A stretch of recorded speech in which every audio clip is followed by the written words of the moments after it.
Oi pessoal, tudo bem? Eu sou a Duda, do Instabook Litera Duda. Então se você ainda não me segue no Instagram, não perca essa oportunidade, porque do livro que nós vamos falar hoje eu já deixei um resuminho feito lá. Então me pesquisem, é Litera Duda _ Vou deixar o link aqui embaixo com o resuminho desse livro. E se você ainda não é inscrito no canal, se inscreva, dê um like no vídeo, porque dá muito trabalho.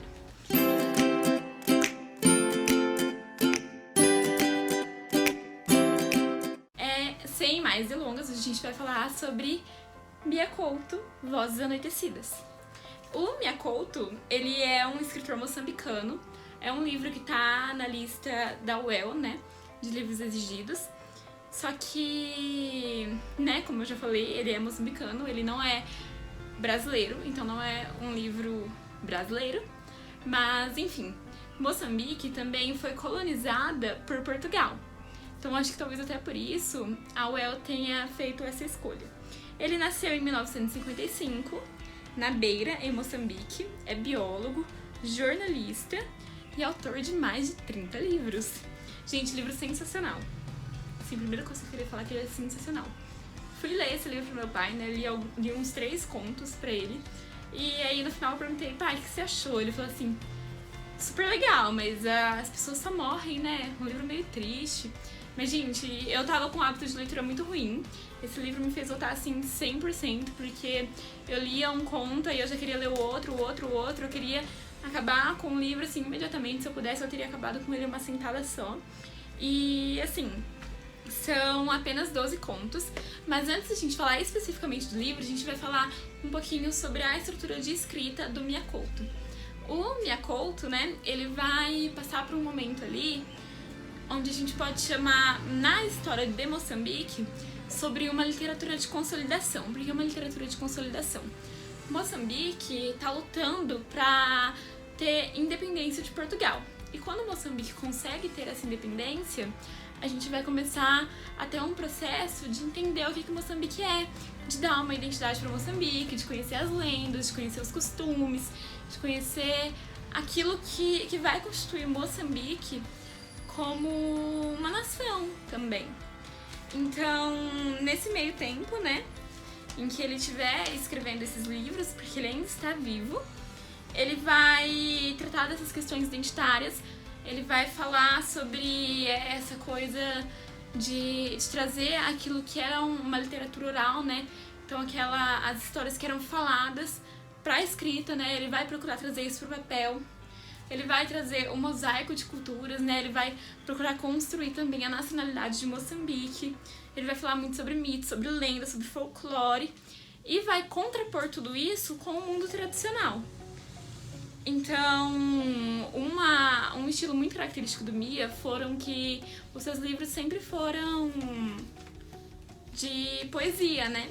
Então, em Vozes Anoitecidas, a gente tem muito a mistura da prosa com a poesia, né? Então acho que a gente pode até chamar de prosa poética, algo nesse sentido. E são características muito marcantes do livro, que você consegue perceber ao longo dele, a presença, por exemplo, de neologismos, que seriam a capacidade dele inventar palavras, sabe? Então, por exemplo, tem um conto aqui que fala sobre o contorcionismo, né? Deixa eu até ver se eu acho. A menina do futuro torcido, né? Que o pai dela queria que ela, assim, virasse uma contorcionista, e ele faz diversas coisas, porque com essa possibilidade dela ser contorcionista, ele conseguiria levar ela pro empresário, aí esse empresário iria fazer com que eles enriquecessem, e os outros 11 filhos, né, os 11 irmãos dela, seriam abençoados e todos teriam um futuro bom. E aí, né, conforme ele vai fazendo coisas horríveis pra menina virar realmente uma contorcionista, de repente ela tá uma vomitista, né?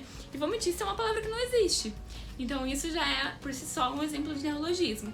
Um outro exemplo da gramática que a gente tem é a ideia que ele tem de fazer uma reinvenção da linguagem, né? De recriar alguns solares. Tem muito uma coisa da inflação, né? De duplicar alguns verbos de ligação, ó. Eu trouxe um exemplo de frase aqui, estou com uma colinha. Mas enfim, ó. Nem ninguém não temos. Isso tá no primeiro conto do Mia, que eu vou ler um trechinho pra vocês.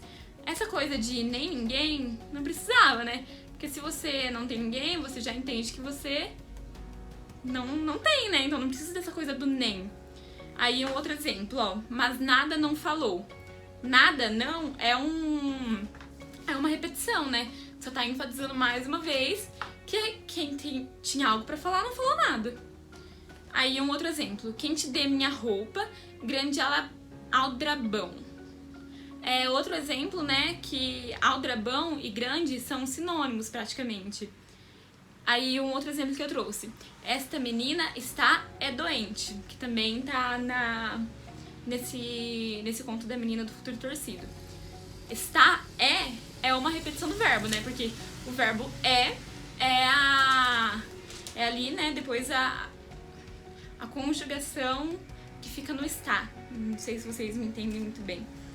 Mas, enfim, o livro, né, aqui na dedicatória, ele traz, gente, assim, esse livro é maravilhoso, maravilhoso. Eu fiquei super apaixonada por ele.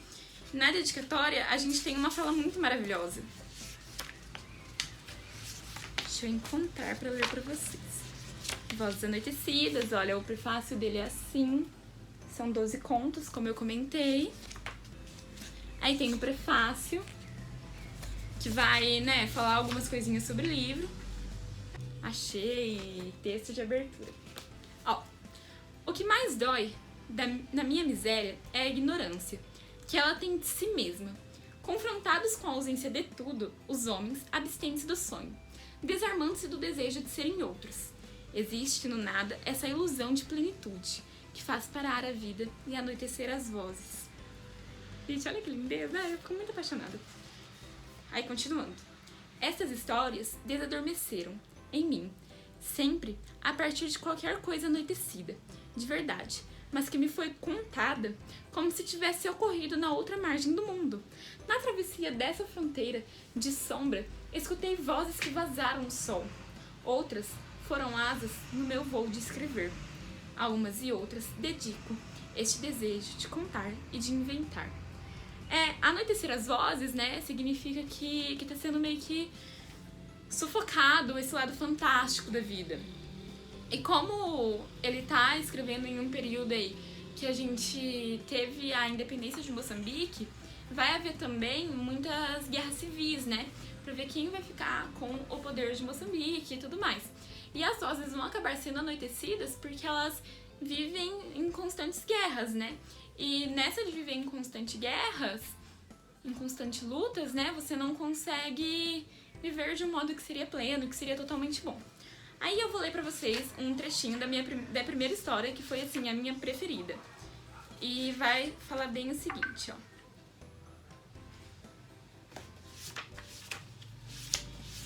A fogueira. A velha estava sentada na esteira, parada na espera do homem, saído no mato. As pernas sofriam, o cansaço de 2 vezes, dos caminhos idosos e dos tempos caminhados. A fortuna dela estava espalhada pelo chão. Tigela, cestas, pilão. Em volta era o nada.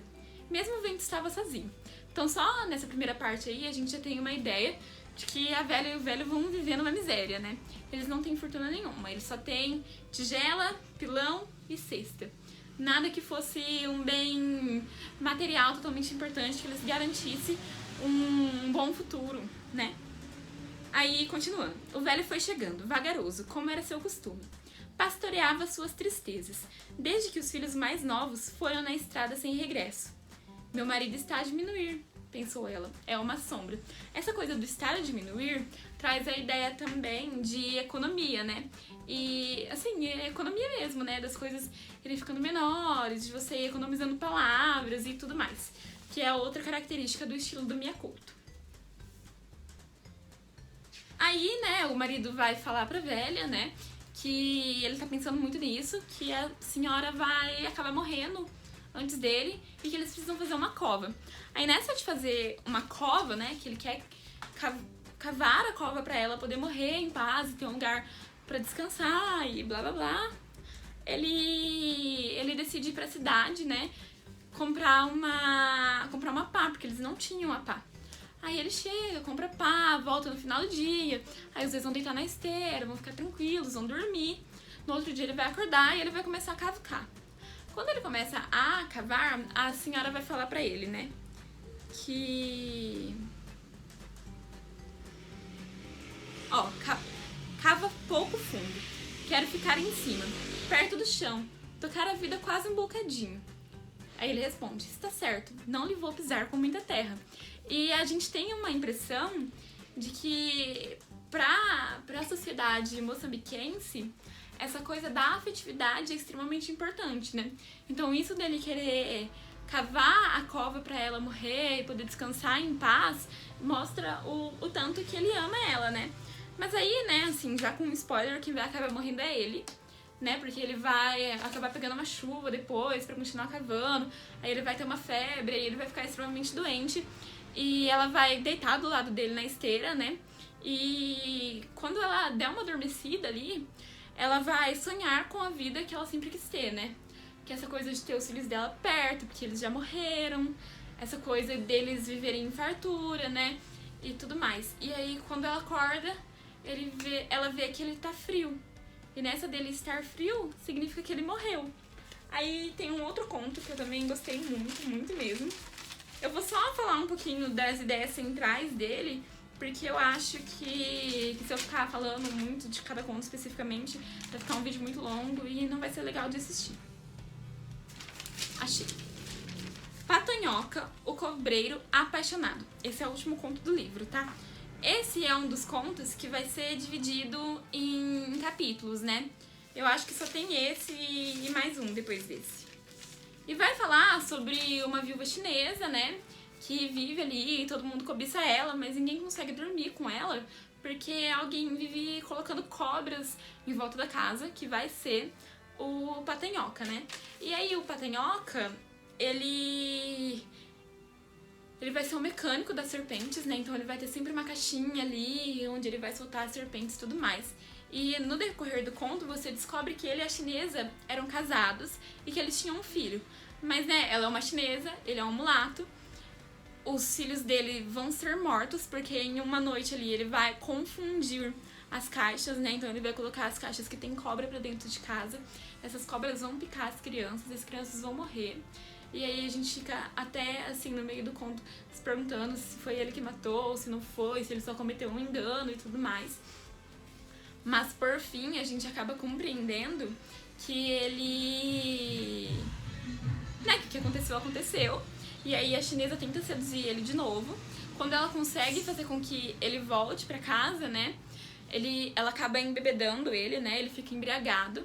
Aí ela manda ele buscar as cobras, ele busca as cobras, ele solta as cobras, né, durante a noite, e a chinesa vai morrer. Então ela vai descansar em paz mais uma vez, né, por conta de toda a miséria que ela tava vivendo ali. E isso vai ser um final, assim, maravilhoso, super poético e vai representar mais uma vez, né, aquilo que eu falei pra vocês, que os contos do Mia vão estar sempre cheios de pobreza, cheio de morte, cheio de tragédia, mas ao mesmo tempo também tem um pouquinho de ironia. Um outro conto super legal é o Mabata-Bata, né? Deixa eu achar aqui no livro pra vocês verem. O dia em que explodiu Mabata-Bata. Gente, esse conto é maravilhoso, né? É um menininho, o Azarias, que ele é pastor dos bois do tio Raul. E ele mora com o tio Raul e com a avó. Aí chega um dia que tá tendo ali na vila, né, espalharam minas, né, explosivos, e o boi Mabata-Bata, ele pisa em uma dessas minas e ele acaba morrendo espalhado. Aí o Azarias fica super nervoso porque o tio dele não é bacana com ele só explora a criança, né, então aí você já vê que se tem uma infância totalmente sufocada, aí ele vai pegar e vai pensar em fugir. Aí vão chegar os guardas na casa da avó e do tio Raul e vai falar o que aconteceu, né? Falar que um dos bois dele faleceu, né? Faleceu, olha aí. Mas é isso mesmo, vai estar certo. Que um dos bois dele morreram, né? E e vão perguntar sobre o pastor. Aí o tio vai falar que o pastor não tá em casa, né? E tudo mais, mas que também tá à procura. Aí o tio Raul vai sair atrás dele, porque esse boi, né, uma bata-bata, ele era o dote do tio pra se casar. Aí quando o tio Raul vai sair pra lá, né, vai começar a procurar um pouquinho mais pra cima ali no sítio, na vila e tudo mais. A avó vai ir atrás junto. E a avó vai falar assim, você não vai conseguir fazer nada, né? Ele não vai te ouvir. Aí a avó começa a chamar o Azarias responde. Ele conta o que aconteceu. Aí, mais ou menos ali pro meio do fim do conto, a gente tem o Enidlat, que é a ideia de um pássaro que vem pra abraçar a morte, né? Então ele vai abraçar quem vai morrer. E fala bem no comecinho, na verdade, do Enidlat. Mas enfim, o Enidlat vai vir pra buscar mais uma pessoa. Aí o Azarias, né, ele fica até se perguntando, nossa, você veio buscar a minha avó, que sempre foi tão bondosa, você veio buscar o meu tio, que agora me prometeu a escola, né, porque o Azarias, ele não vai pra escola, e é o maior sonho dele, né, e aí o tio dele, nessa de negociar com ele, mas na verdade o tio dele tá mentindo, fala que ele pode pedir o que quiser, né, a avó faz essa promessa, o tio concorda, e aí o Azarias fala pra ele, eu quero ir pra escola, né, mas a escola nós só frequentamos na parte da tarde. Então eu posso continuar com o trabalho de pastor. Aí de repente vem o Enidlat, né? Ele dá essa sensação, mas na verdade ele ficou tão feliz, que ele sai correndo pelo rio e ele mesmo morre. Então, pessoal, é isso, tá? Os contos que eu queria falar pra vocês. Eu acho muito interessante vocês lerem o livro, porque ele é maravilhoso, né? Além do mais, vale muito a pena ler, mesmo se você não for prestar o vestibular, por uma questão de conhecimento e tal. E assim, não desistam, tá, galera? Façam muitos simulados pra vocês poderem passar.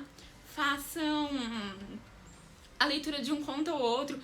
Procurem essa coisa do neologismo, essa coisa da duplicação dos verbos, da economia, porque eu acho que a parte gramatical é uma das coisas que mais tem chance de cair.